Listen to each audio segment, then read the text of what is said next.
Okay, welcome everyone to Sunday afternoon poetry with writers from Human Air Publishing. I am so honored to have these writers here. I'll get a little bit more into that. I'd like to thank everybody for coming. And for those of you who are seeing this later and we're frustrated about not getting in, all our apologies. We were attempting to try a new format with ticketing and all kinds of things. And we have a lot of interesting comments to make to the folks who have the software. We're appreciative that we could try it out. Thank you for trying to do this experiment with us. I'd like to thank also the Nature Culture, who is partners in this in terms of trying to make some of this stuff happen. Please check out their website. Please check out all the other events that they're doing. There's some submission processes happening for upcoming books.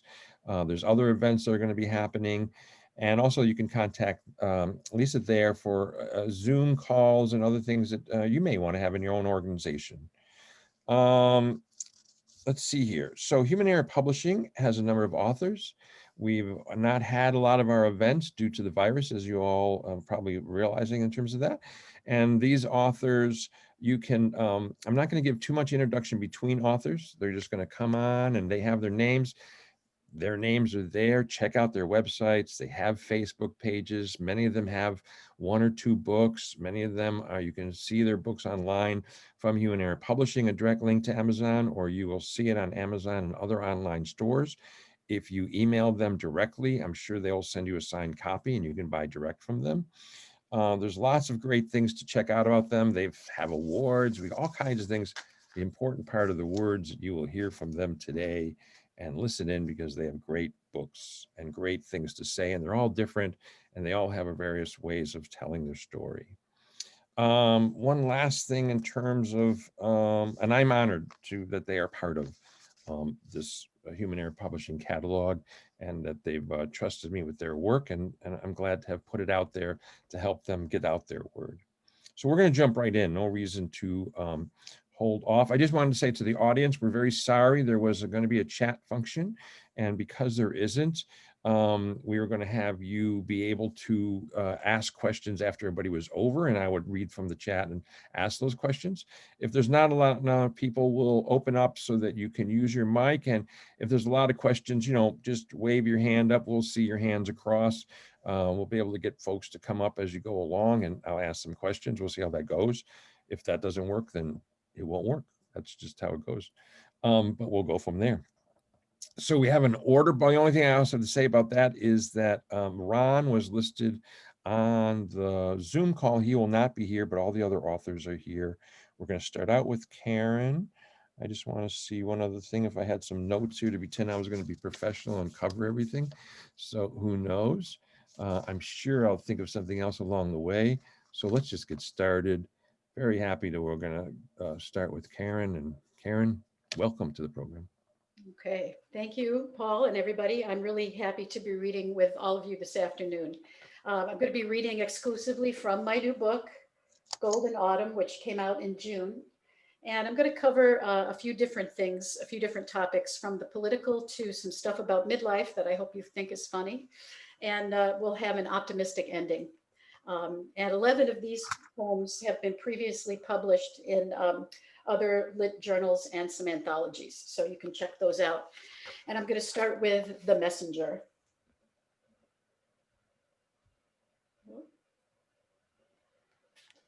It is 3 o'clock, and the afternoon traffic flows, halts, and then goes. People heading to haircuts, appointments, coffee breaks, home.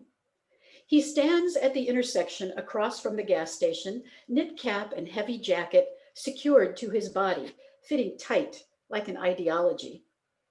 A circle, a triangle, a rhomboid of the air, he gestures, sings a bit, bores his bug eyes through the drivers and their timid passengers, relaying his message. He shouts, warns of things already known, the state of the air, the ocean, the government, dogs in Yulin, orphans in the Sudan, refugees roaming the world. He calls out in anguish of other news too, things no one can prove, things most haven't heard. His animation, his 3D-ness compel us all to look, if only for those few seconds before the car can turn, head up the hill. and away from this ghostly Greek messenger, this seer of truth, Cassandra's brother, who should be believed. And this next one is called Cold Stone. Cold stone seems to satisfy. Press your hand against the wall, find the name, run your finger through the letters, rub paper with pencil, take it home. His legacy is here, but he is nowhere, and a heart is not enough to hold it. You need cold stone, a monument, to show the world about existence.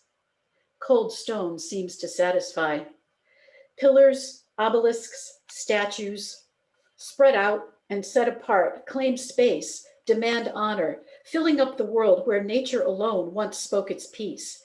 Cold stone, taking place of hands, souls, smiles, trees, flowers, grass. This world needs cold stone.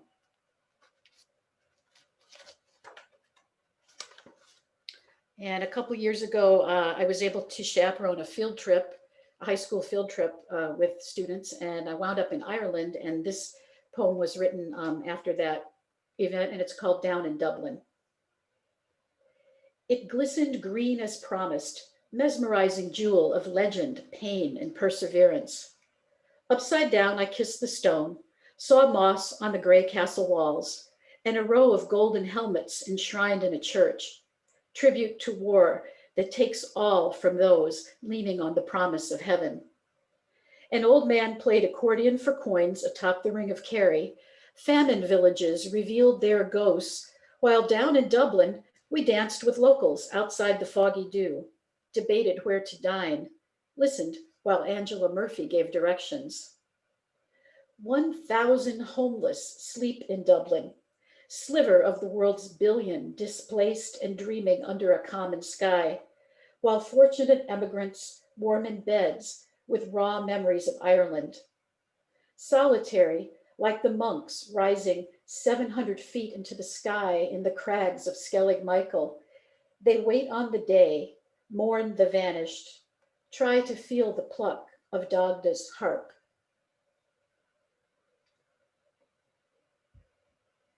And next is Words of the Masters.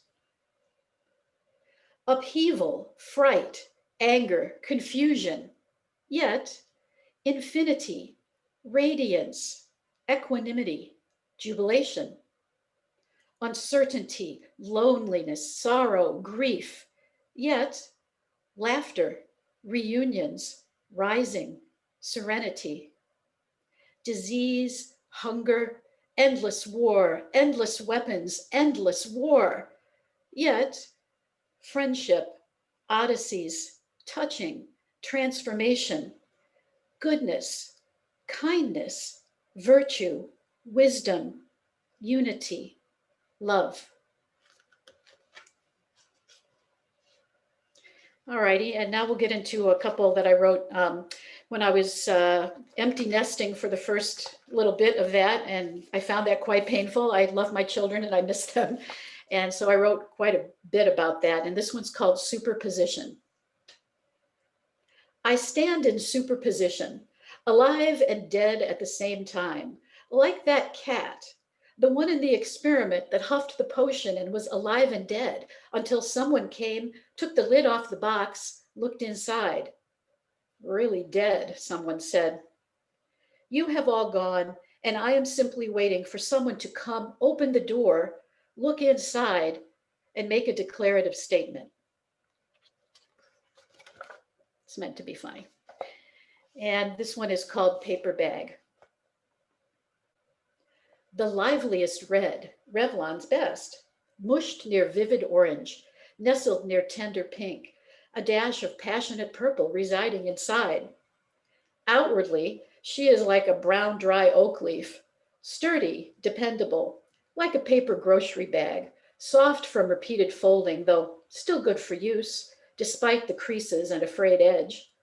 Strong, like the dining table legs, built to take some kicks, able to hide the mar with a little stain, some wax. A pear is enfolding her former size 8, size 10, size 12 self away, squeezing away the will to wear pantyhose. Not much where it used to be. Things have been placed in another room. Her life has become like the 5 CD player, enjoyable at first, but now no one can bother to take the discs out of the machine, find the cases, alphabetize them. Yeah, done with pantyhose. So done. And the next little piece is a tribute to the fall, and it's called Golden Cloud. I'm going to take a sip of water here. A golden cloud of leaves falls outside my window as I sit in bed, front row seat to the change. It is the fall when nature shows its power and fragility all at once, shouts before being suborned by that colder, stronger force. A little death can do that. But now, as the gold bursts through the green, before being mottled and ruined in the damp, it claims its beauteous victory, a light in all eyes that can see. And I see I'm reading fast, so I'm going to do one more. It's very short, and then I'll end with my positive poem. But this is also in the political arena, and it's called Asking the Question. Asking the question is where valor lies. It takes as much courage as killing an enemy while holding on to calm. Surely the answer made him wince at first, but when he knelt as the anthem played, the many innocent dead stood by his side, grateful for Kaepernick's silent protest. All right. And last thing I'm going to do for you is called Sunflower. And I was able to read this poem with some other ones up in New York City at the KGB Bar, which is a great venue. And so this is called Sunflower. I want a sunflower, big, filling both hands, heavy-headed, dusting me with pollen, with blooming dreams, big enough to fill senses, block discouragement, yellow petal blades and sienna earth eye, the only thing in view, a platter of hope and beauty, serving up prosperity, happiness, impressions of love. I want a sunflower, demanding in its existence, a startling presence in the room, laying face up, too large for a vase, claiming the table's center for its home. A county fair blue ribbon winner, statement of glory, speaking only of the possible. I want a sunflower. Thank you. Thanks, Karen. Thank you very much. That was great. Thank you very much, Karen. I just want to say, I've been getting a whole bunch of emails of a lot of people not being able to get in. I'm sorry about that. So when you're watching it later, hopefully you'll be able to see it. And I don't see Richard is here. So I've emailed him too in terms of trying to get him to come up. Next up is Josh. Very happy to have Josh here. Josh, how are you? Are you ready to go? Yeah, I sure am. Good. Let's hear it, man. Okay. Hi, everyone. My name is Joshua Michael Stewart.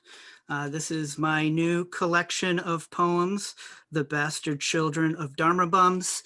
The first half of the book are erasure poems, which are based off of Jack Kerouac's The Dharma Bums.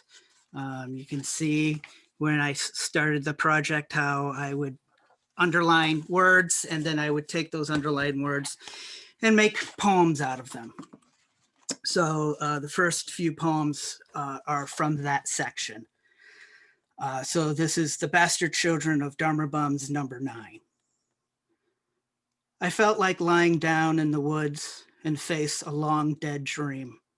Forgotten song drifting across childhood, past manhood. All the living and the dying, the heartbreak. Sleep here tonight.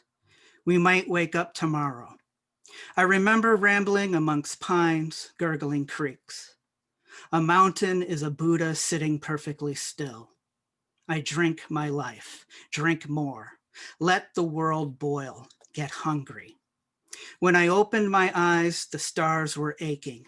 Nothing there to soothe the night wrapped in night.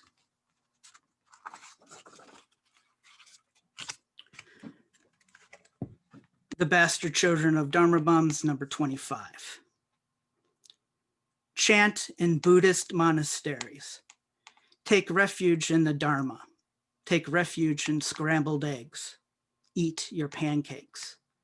I'll show you how to handle Zen. Christine came out in the yard, swinging down the smell of butterflies in the grass. The Buddha came to a puddle, wallowing in mud truth. In the kitchen, having attained nothing, Lipo, realizing it was all empty, played records and lounged around smoking.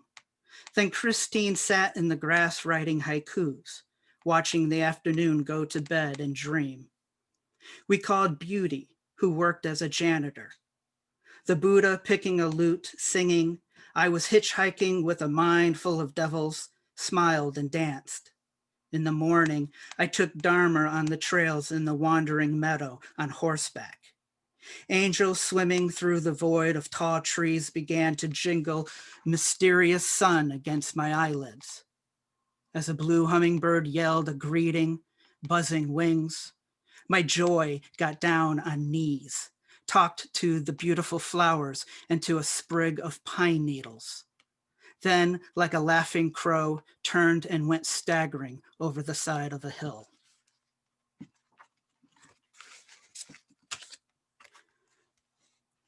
The Bastard Children of Dharma Bums, number 34. Raspberry jello in the setting sun, poured through unimaginable crags. Rose tint hope, brilliant and bleak. Ice fields and snow raging mad. I read snowy air and wood smoke. The wind dark, clouds forge. The sing in my stove pipe absorbs vaster, darker storm, closing in like a swirl of silence. No starvation turmoiling. My shadow, the rainbow I haloed, your life a raindrop. I stood in rose dusk, meditated in half-moon thunder. My mother's love drenching rains washed and washed. I called Han Shan in the mountains. I called Han Shan in morning fog. I closed my eyes, yelled dark wild down in my garbage pit. My hair long in the mirror. My skin soaking pristine light. My fire roaring. I hear the radio singing, she was the wind which passes through everything. Birds rejoicing sweet blueberries for the last time. Sitting, I twisted real life and cried cascades answering the meditation bell. I know desolation. I owe gritty love back to this world. The second half of my book is a mix of Japanese and Chinese traditional forms, some golden shovel poems, and some of my smaller surrealistic poems, and some haibuns.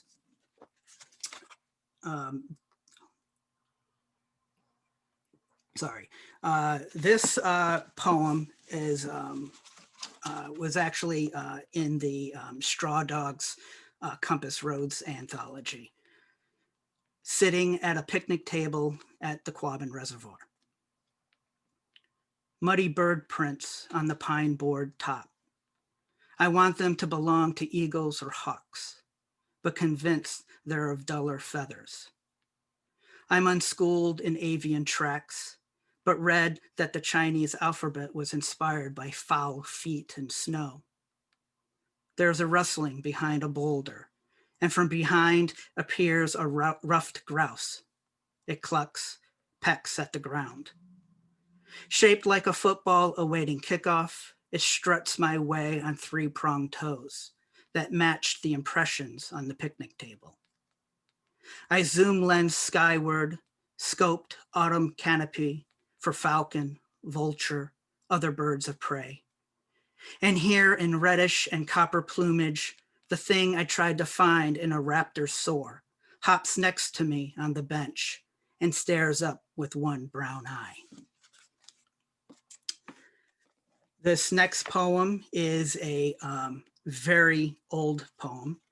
It is one of my more surrealistic poems. And it's entitled Ignes Fatui, which is the Latin for something deluding or misleading. A literal translation is foolish fires. There's also a Frank Zappa quote for your Zappa fans.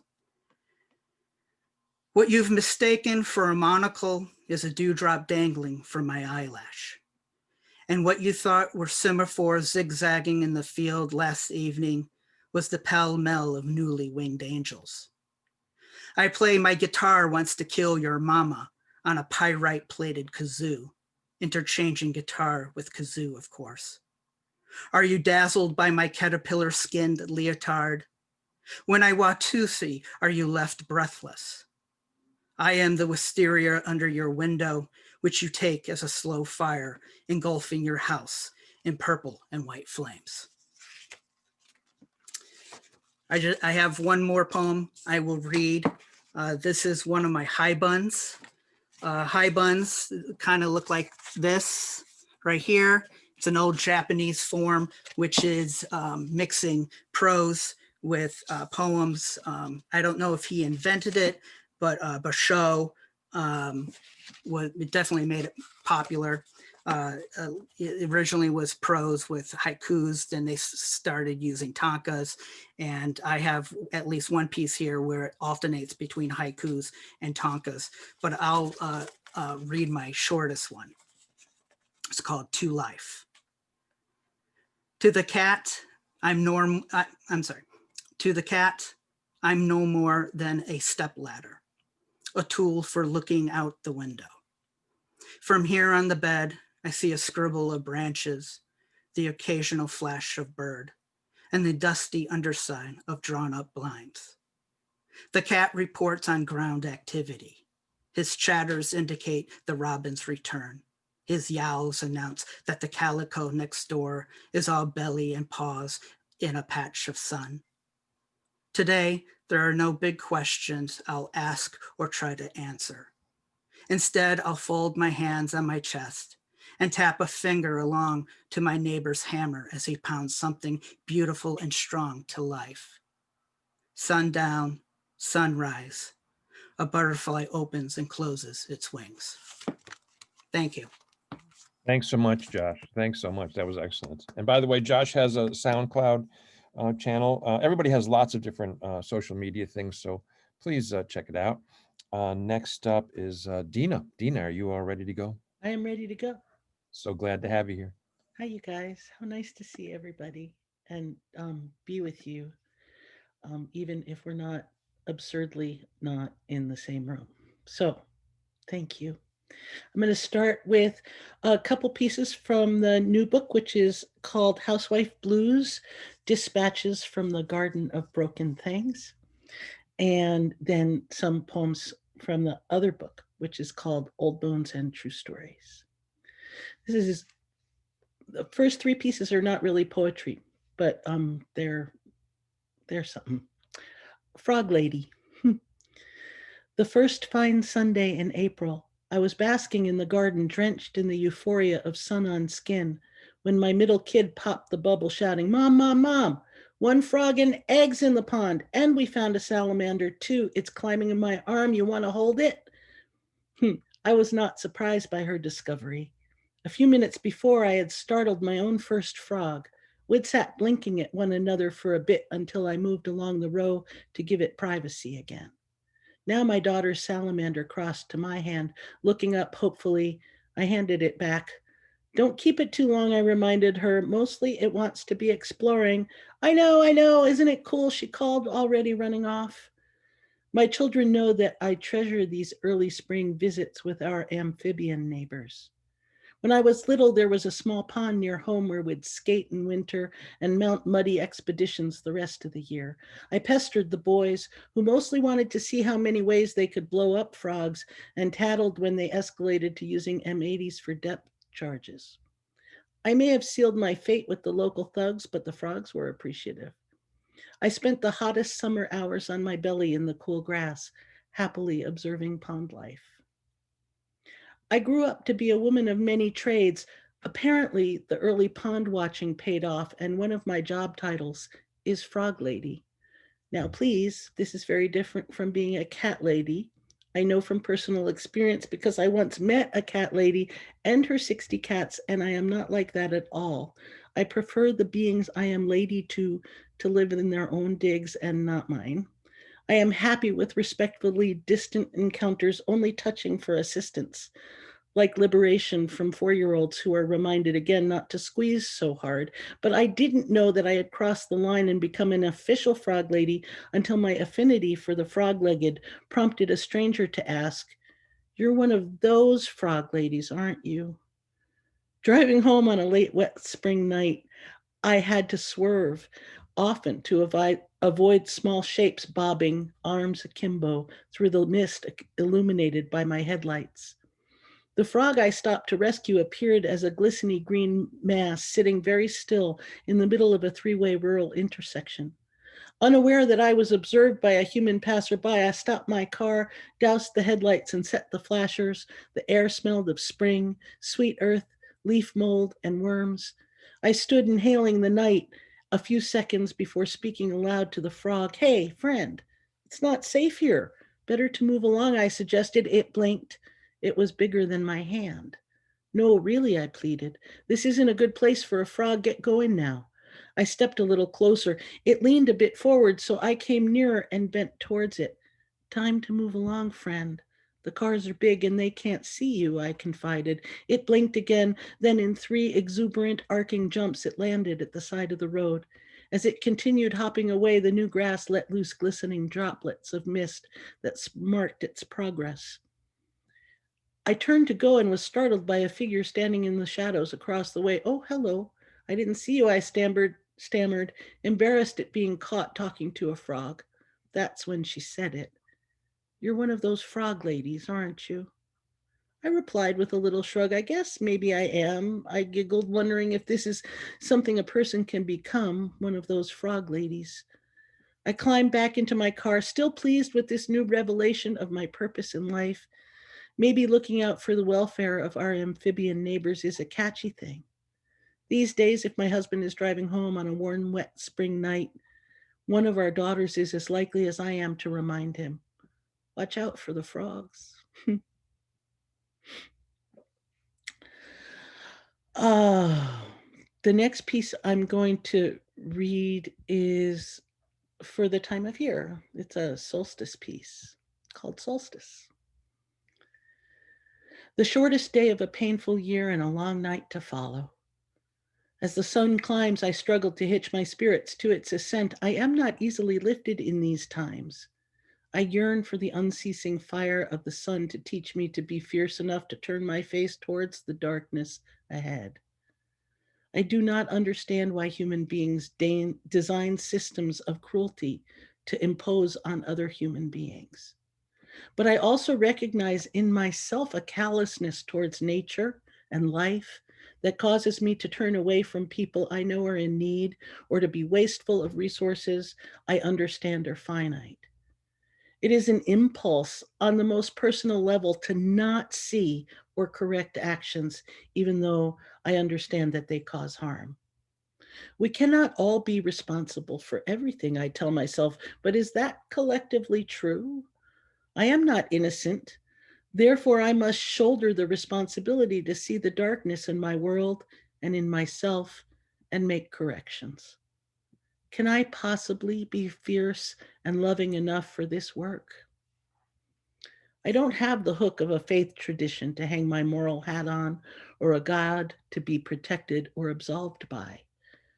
What I have learned from others who have struggled and suffered for a just world is that we can be sustained by the smallest beauty, a weed blooming in the bleakest landscape, the kind smile of a stranger, the first bird that sings to the morning. In the light of this shortest day, I dare to face the darkness and to be sustained by the beauty that is yet to come. And bustling right along, this one is called Cups of Sorrow Thrown into the Ocean, with a tip of the pen to Wisława Szymborska's poem Consolation. I went to the beach yesterday to gather stones to give away at a funeral service. I live inland, and it is a long drive, an effort, a labor of love. At the point in the road where the sky changes, I open the window to breathe in the salt air, my whole body excited by the change in atmosphere. I went to the beach yesterday and sat at the bottom of the stairs that bring you from the top of the dune to the sandy shoreline. I sat with my hands in my lap, weeping, hoping no one walking by would notice the sloppy, ragged tears, digging my toes into the sand like a 4-year-old, bereft and heartbroken. The seagulls stared and kept their distance. The waves continued to curl gently to shore. Finally, the sorrow was spent, and I could go searching for stones. I went to the beach yesterday and found the long dead fleshless carcass of a giant sea turtle that gave me 2 bones. Later, I found a cache of ancient whelk shells wedged by a recent storm into nooks and crannies in the breakwater, one of them hardly damaged and bigger than my hand, a spiral. A tennis ball waited in the dry seaweed at the high tide line, a tease for the next dog to come along and give it purpose. And a matchbox race car sat stalled in the sand. There was a delicate feather with unusual black and white markings. I put it carefully in a pocket, but when I looked later, it had flown off again. The stones that came to hand have edges and imperfections. Some of them shimmer. Even the small ones have a way of sitting in your palm or between your fingers with gravitas. This is how I choose them. The ones that have a weight that feels right in my hand are the ones given a place in my pockets. And I am choosy. Many are touched and left. My vest gets damp and the pockets are bulging and lumpy by the time I limp back towards the car. I use my cane at the beach to help me along, to poke at things that I may not want to touch, leaning hard to bend and rise again when I find something interesting. I leave a trail of tripod tracks in the sand, 2 bare feet and a peg hole from the cane. A skilled tracker would tell you this person is foraging, is lame, and won't get far without resting. I sit again at the bottom of the stairs to watch the sea and the day, and for the comfort of wiggling my toes some more in the sand.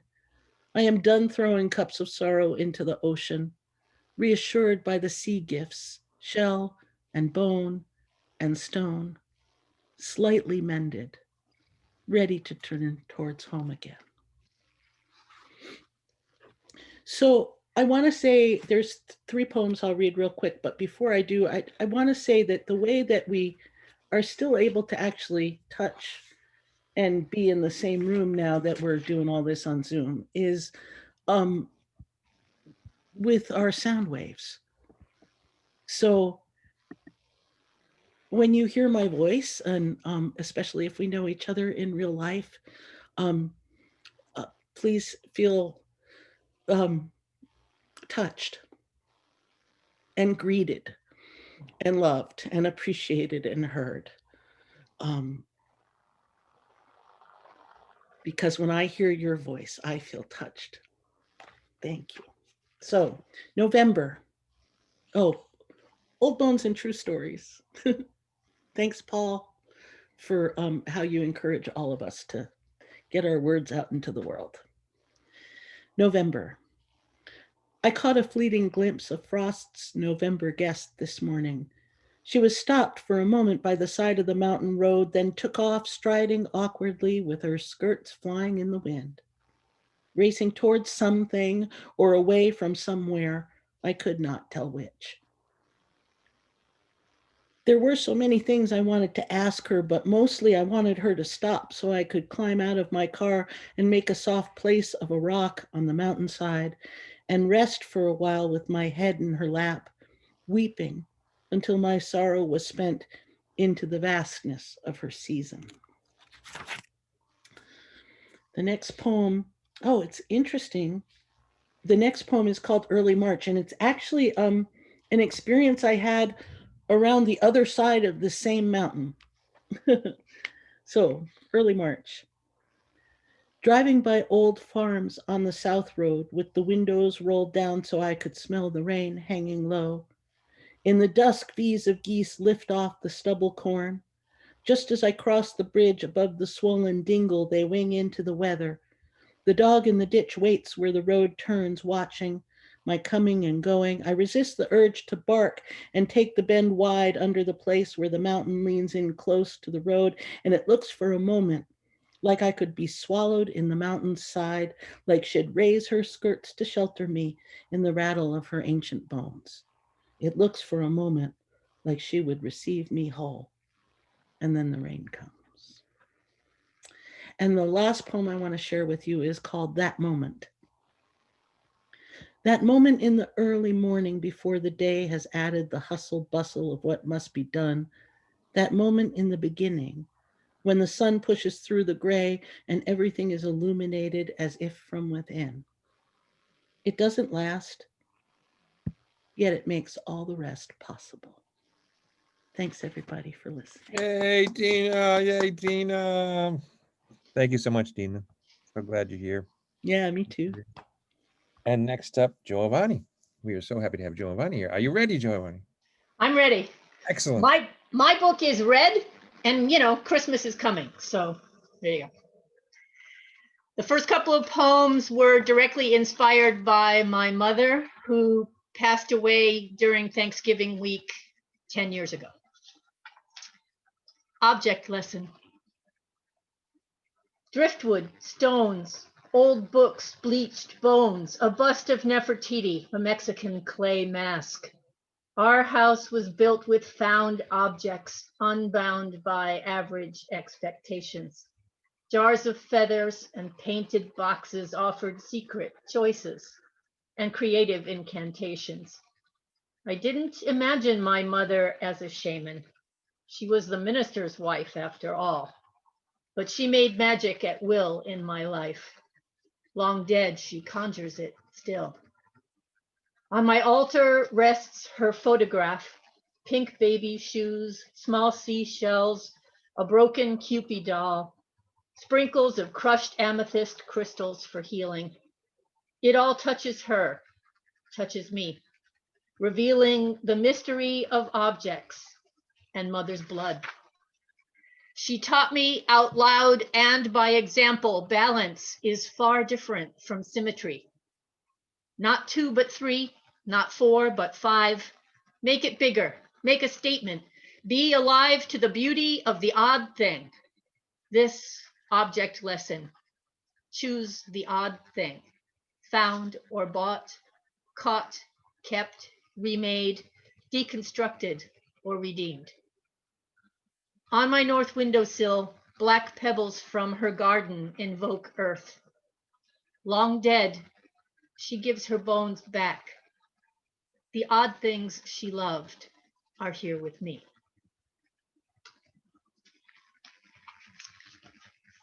And this is called The Magic Room.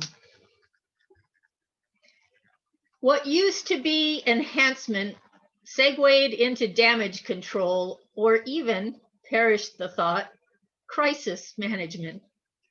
The dash of lip gloss, the flick of mascara, the spritz of perfume is now 15 minutes of planned reconstruction daily. I remember when the results of the magic room were insufficient to satisfy her, my mother renamed it the Miracle Room and spent more time there. We all laughed. But who's laughing now? I gaze blearily at my mirror into her aging face each morning and wonder how much work this will take or how much longer I need to do it. The title of my book, Unrelated Questions, comes primarily from several dozen very short pieces that each ask a unique question. And here's a little sampling. Isn't 60 kind of late to start? Yes, for some things. Ballerina, astronaut, the world's youngest violin prodigy. No, for others. Late blooming is better than not. Plus, we value artisanal so much more now. Have you ever seen a crow leaving bread to feed a field mouse? I marvel at such sacred gifts, I remember to light a candle and send a larger check to my local food pantry.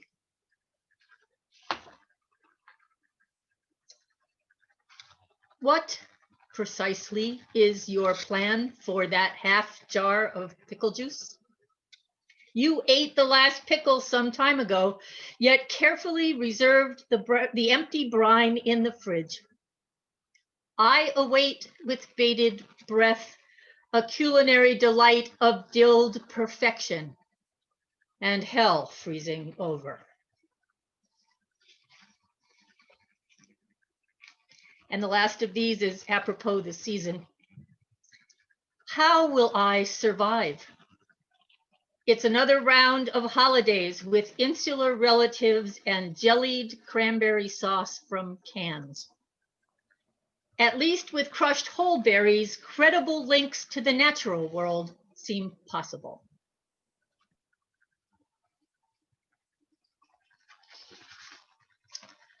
This poem is called Repeatable Results. Did you know that Frankenstein was published in 1818? 200 years, but Mary Shelley could have written it yesterday. We conceive, then create the creature and robot AI, the bomb, thalidomide, Frankenfood, ghettos, AR-15s, real monsters. We do not learn. We shift responsibility. We flee the scene. The quality of mercy escapes us. We never quantify compassion as the best repeatable result.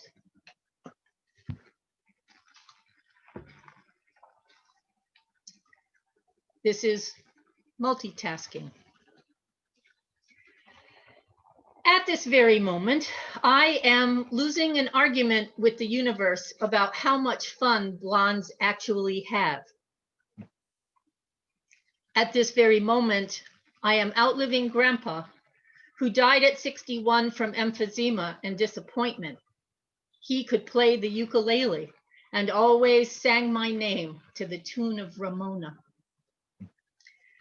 At this very moment, I am actively engaged in the benevolent neglect of my garden. Flora that survive will foster the next biological wave and possibly insect rule of the planet.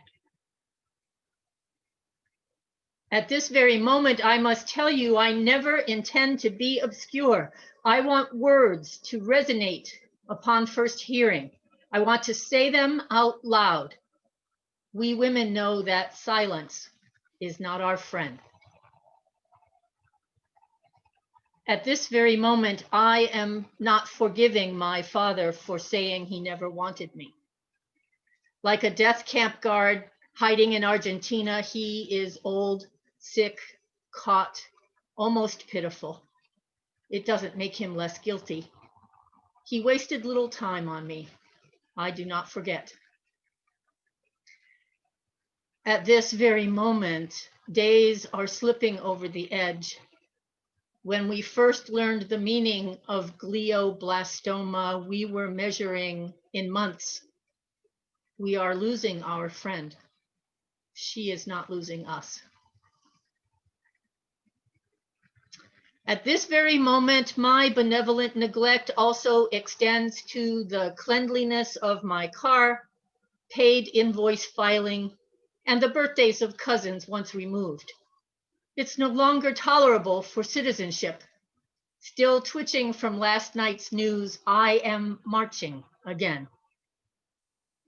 At this very moment, there is little reason to expect Justin Trudeau is sending the limo to pick me up, though one should not lose all hope. That way lies madness. Madness, as it turns out, runs in the family, but insanity and male pattern baldness stop here. And the last poem, Composing Prophecy. Foretell the way the end is coming. Begin with time of day. Remember to mention how everything smells like grass or toast or rain. Give us a clue when it's coming and how. Use onomatopoeia. Remember to include sounds of waves or thunder or bird song, just in case it's pleasant to linger on in the last moments. Remember to tell me who else is there and if we've been happy. Thank you so much, Jovonna. Yay! Really, thank you. I have not seen Richard here, so we're going to just move right to Robert. Maybe he'll make it in the end. And sorry again to all those folks who are trying to get in. I see your emails and things coming in. We will be reposting this, so you're hearing us say you couldn't see it live, but you'll see it again when it gets posted up there. So Robert, are you ready? Yes. Okay, take it away, Robert. All right. It's great to be here with all of you. This is really exciting. Everything I'm reading tonight is from my latest book with Human Error Publishing, Surrendering to the Path. And I'm going to begin with an exploration of existence as such. Wintertide. Winter came, and with it thoughts of desolation.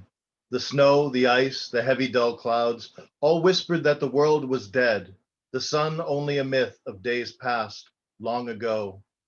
When we were young and virile, parks were green, children played, and the only cold came from ice cream cones greedily devoured before they melted. A single gull in the sky, white against the gray, a paean to wintertide and to those who've lost their way. Calling. Blind old man with second sight, told of future days to past, held the fool up to the light, the cards upon the table cast. Young man took the fool and left, a journey called his eager heart. The seer saw his last request and begged the angels to depart. Beginning. The bloom of love once planted supersedes all other thoughts, all other needs. Mystical dawn, primordial fire, the ancients worshipped well and knew all life depends upon that circle, warmth, light, consistency. Epiphany called the dawning of awareness, and awareness the beginning of life anew. At the edge of the precipice, staff in hand, eyes towards golden sunlit strands, the fool begins his holy quest, steps off and flies above the rest. Desert. Sirocco wind and Sirocco wind and scorching sun, swirling sands and scorpions, barren track of desert waste, yet everything is in its place. 40 days without a bite, burning days and freezing nights, looking for the inner light that will put the world to rights. Illumination.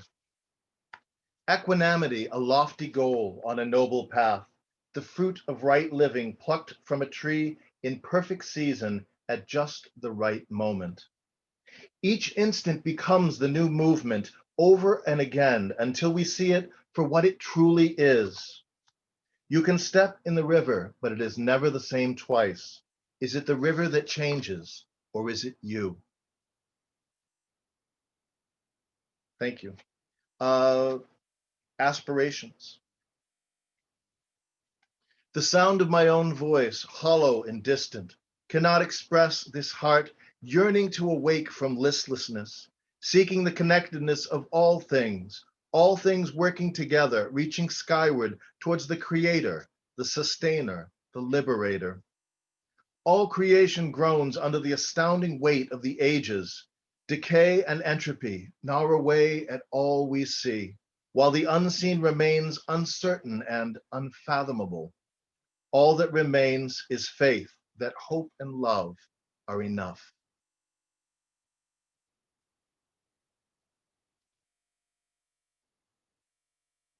Essence. The heart of wonder, silence, space between moments, eternity. Words are symbols, not truth. Perception misperceives mystery. Essence cannot be conveyed. Existence purely experiential. I have a meditation practice which sometimes informs my poetry. This is called experiential meditation. A letting go, a soft surrender, allowing thoughts to flow downstream. In this moment, all is perfect. In the gentle glow, touched by a divinity, I await further instruction. Every muscle relaxed and pliable, the energy flows just where it will. An instrument, a hollow bone, knowing I am not alone, acquiescing the will to power, becoming calm and still. Imagine light my body filled, time no longer has its hold, held by love's eternal hand, expectations fall away, unfolding like a flower which greets the coming day.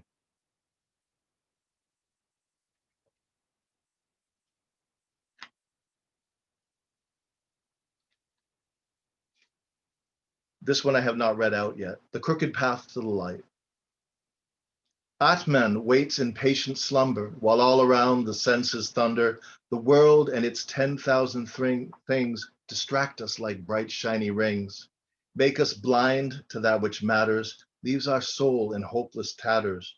Hoppers in the truest sense, acting out this vain pretense, like everything is just okay, while deep inside we waste away.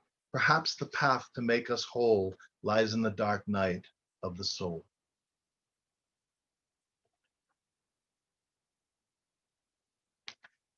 Upwards. Learning to trust is a little like dying, the hard outer shell cracking, letting in the light. Vulnerability, the only path to intimacy, the only hope of becoming alive and connected. Existence without spirit is half-life at best. Experience devoid of enthusiasm is just marking time. Communication without love is merely chatter. Giving without compassion, an exercise in self-indulgence.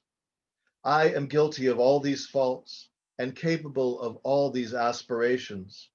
On any given day, I will vacillate between the extremes, and if I am honest and forthright, I will tell you that it is only grace that keeps me moving, however falteringly, towards the higher ground.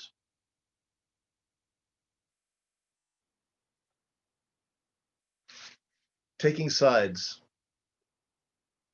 The rhetoric, a bottomless pit in this atmosphere of fear. Entrenched in dualistic diatribes, the other becomes the enemy. Polarizing attitudes aggrandize the issues, while media complicity feeds the hate machine. Dehumanization, the decline of Western civilization, choking on the bitter fruit of manifest destiny. It is not too late. Is it too late? It is not. It is wait. Can there be a true dialogue between the extremes, recognizing the inherent dignity of every human being? There is no panacea that will resolve these dilemmas, no easy road to peace among the thorns, yet after exhausting all the words, only one hope remains. The idea of the other is no more, leaving only us.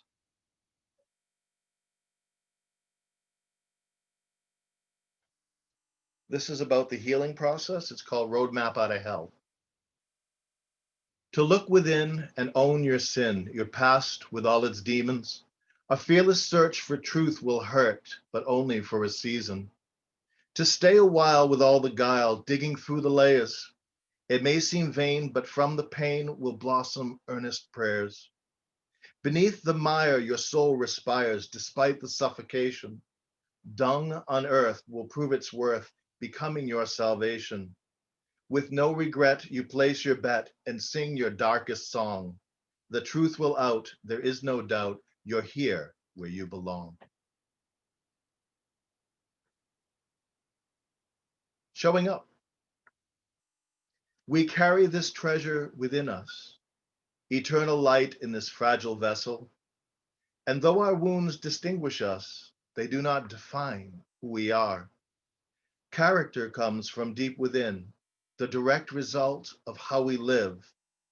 We choose to love despite the pain, showing up for life again and again.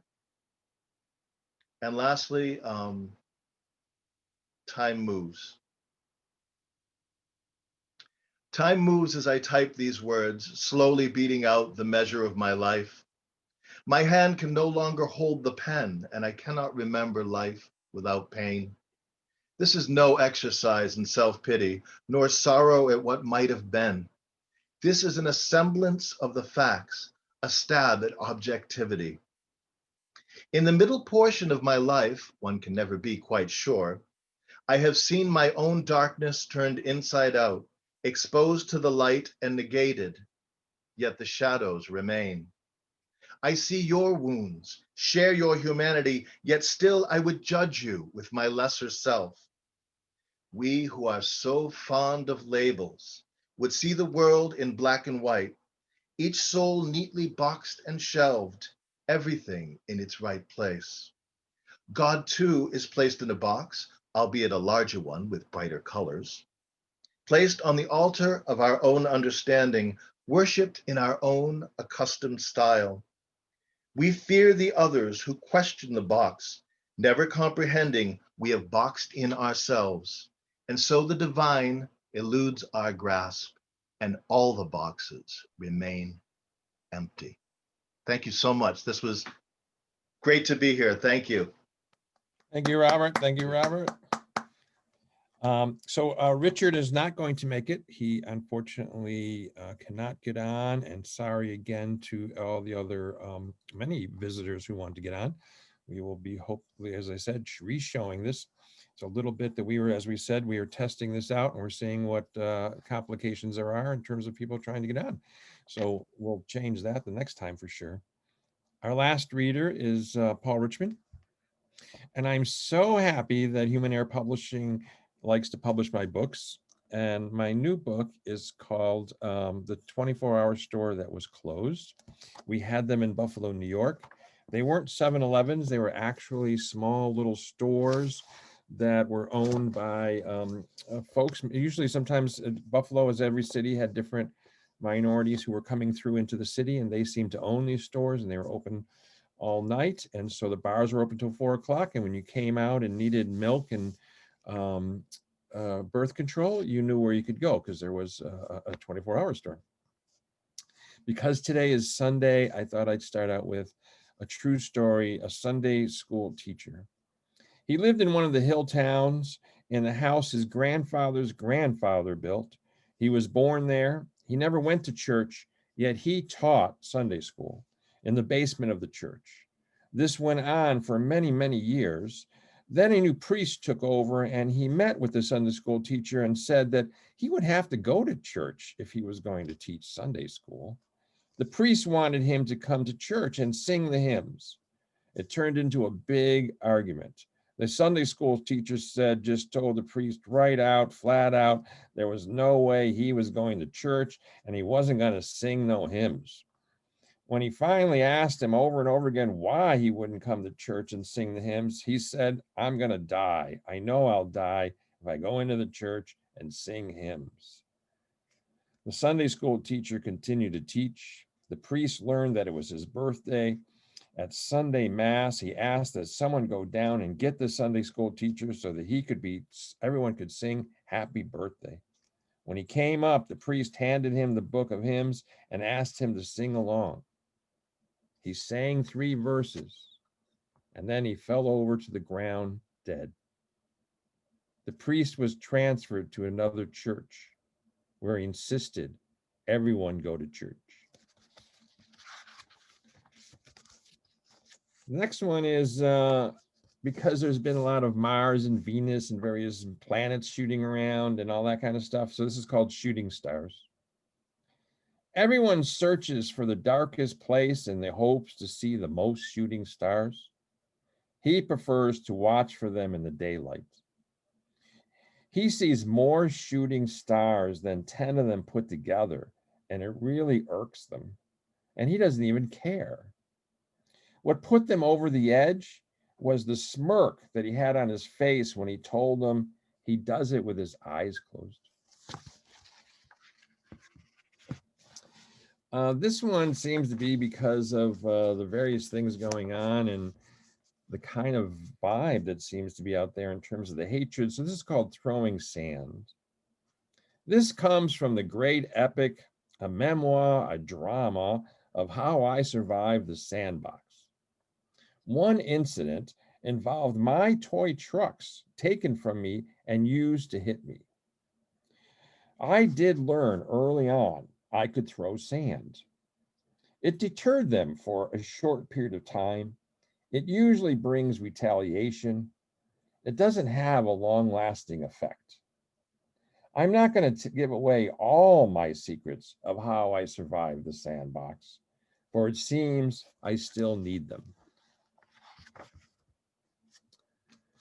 For this one, I'm going to do, it's a little bit longer, it's a little bit of a story. And since we've been in like many years of not knowing what the truth is, I thought I would tell this story, which is called Once Upon a Time. The question is this a true story? I can tell you what is true. I had long hair and I still do. I actually owned a white pair of earth shoes. I went out west several times, hitchhiked, I took buses, I drove in vehicles that would overheat. I was a juggler. I knew many people who had to hide their sexuality. A white supremacist said he wanted to kill me. I had many girlfriends who didn't want me, and they weren't interested in me. I was asked, how many times was I going to squeeze those babies? So that was all, these are all the true parts of this story, and the story goes like this. She said, I'm feeling really desperate, and looking at you, I realize how desperate I am. In these kinds of situations, experiences, they can damage you emotionally for life. Luckily, I was given the vaccine at an early age. She explained she needed me to go to her family's gathering out west. We were to act like we were two heterosexuals madly in love, and on seeing this, her family, who was rich, would give her money. The family event was 3 days long. I could stay at a fancy resort, all the food and drinks I could consume. I would share a room. I could fondle all I wanted at given periods, no intercourse.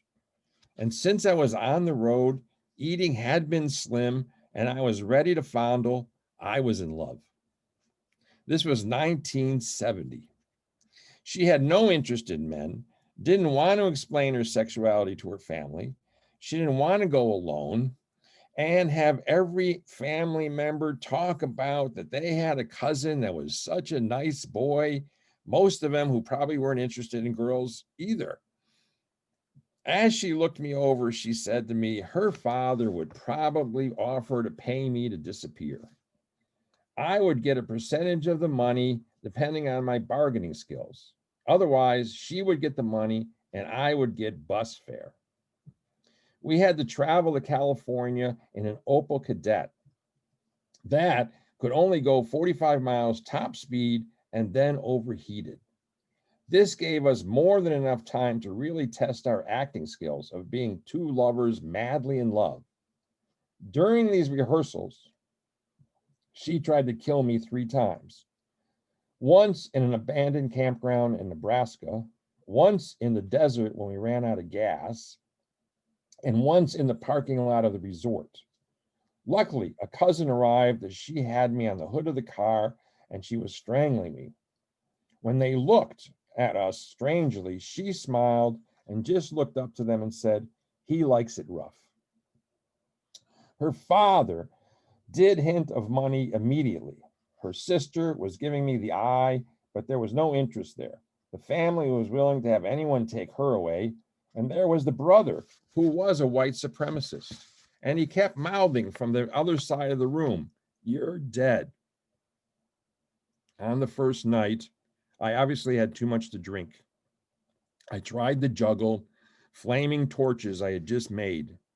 Luckily, the fast action of the staff put out the fire and most of the tent was saved. Fondling was supposed to be a part of the deal, but after a short time, she said to me, I had to let go of her breasts. She couldn't believe Anyone would want to squeeze those babies that much. I was offered the next morning money by her father. I negotiated a few drinks for the road. I was given bus fare. Her uncle, being a police officer, made it clear I wanted to get on the bus. I'm getting on the bus, as this story goes. The only open seat was with a woman by herself who asked if she could pay me not to sit next to her. After an 11-hour bus ride, we were together for about 3 months.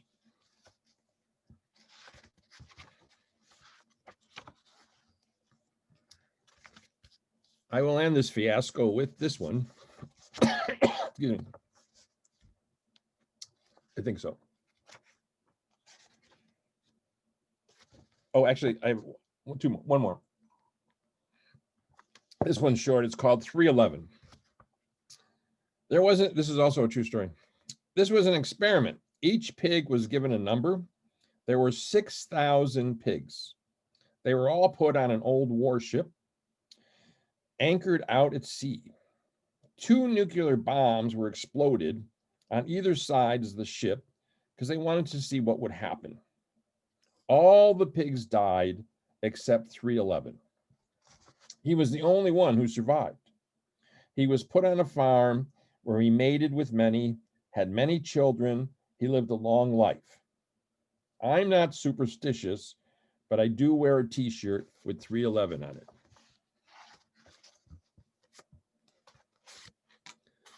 And my last one. Oops. I pulled that out of there, and of course I pulled it out from right where it was supposed to be. So the illusion of being together is gone. This is called Smokers Die Young. There was no smoking sign on the wall, and it said the smokers die young. As I looked around the room, I was visiting a nursing home. Many hunched over, drooling, others just crying out. I noticed Mr. Jones was trying to escape, trying to aim his wheelchair towards the open doors. Howard, his best friend, tried to help by throwing his food to the ground as a distraction. I saw a pack of cigarettes left on the table by someone from the last shift. I looked back up at the sign, Smokers Die Younger, saw Mr. Jones made it through the door. I've never smoked. I reached for the pack. I decided to light 2. Thanks everybody for coming out. Thank you for all being here.